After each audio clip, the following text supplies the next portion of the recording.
تازه خبر د هلمند جګړه کې پنجابیانو او طالبانو سخت ماته وخوړله. سمیر سادات څنګه د هلمند د جګړې د بریا اعلان وکړ؟ تازه یې څه ویلي دي؟ نور جزئیات ویډیو کې وګورئ او چینل سبسکرایب کړئ. کرګا مجاهدینو السلام علیکم.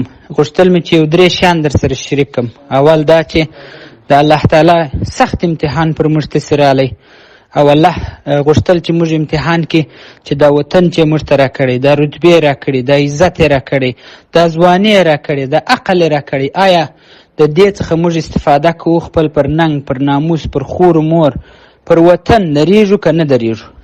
الحمدلله ثم الحمدلله چې موږ تاسې ودرېدلو، محافظت مو وکړئ، مدافعه مو وکړله، شیطانانو تکفیري ګروپونه مو مات کړله، د خاورو سره مو خاورې کړله. دومه خبره مې دا کوله چې طالبان مات دي. د 14 سرو قطعو څخه تقریبا 3 پاته دي، 50% پاته دي. نور د طالبانو محاربه‌ای قدرت د افغانستان په سطح چې څه ګروپونه راغلي وه، که د روزګان راغلي وه، که د هرات راغلي وه، که د فراس راغلي وه، ټوله خاورې سوله په لښکرګاه کې. مبارک موسه، دا غټ افتخار، دا ډېر د افتخار ځای دی، دا ډېر د غرور ځای دی. خدای دې مو د غرور وساتي، انډیوالانو غرور مه کوئ. درېیمه خبره مې دا کوله چې ښار به پاکوو، ګام په ګام به مخ ته ځو.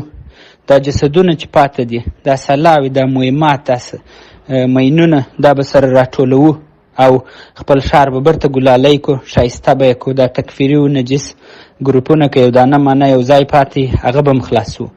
درېیمه موضوع زیری مې در باندې د ټوله دنیا پالیسي د طالبانو په مقابل کې تغییر وکړي. برایي ماښام د اولین ځل دپاره امریکایانو B1 طیاره چې هغه ستراتیژیکه طیاره ده چې بیخي د روسیې او د چین پر ضد جوړه کړې وه، پر لښکرګاه باندې وه. دوامداره اجراات یې وکړله چې تقریبا طالبان 80 کسه تلفات لري. نن سهار مو بیا اجراات کړي وه.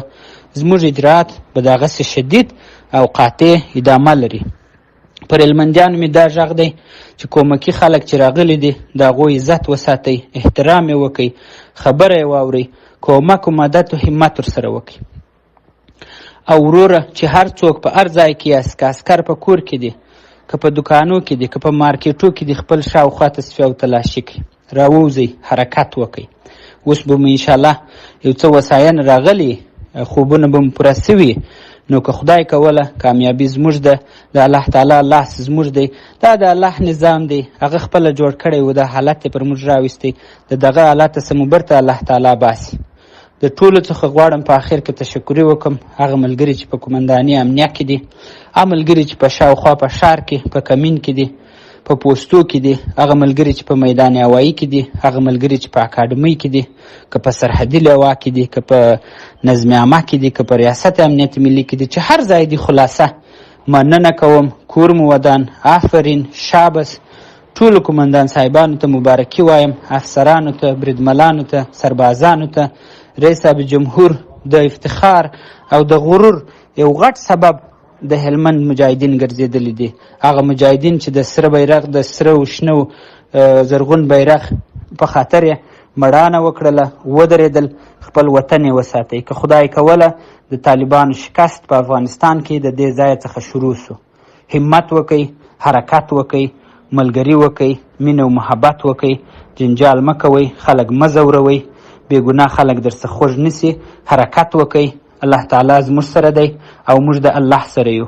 خدای تعالی دې ټولو ته کامیابي ورکړي. الله اکبر.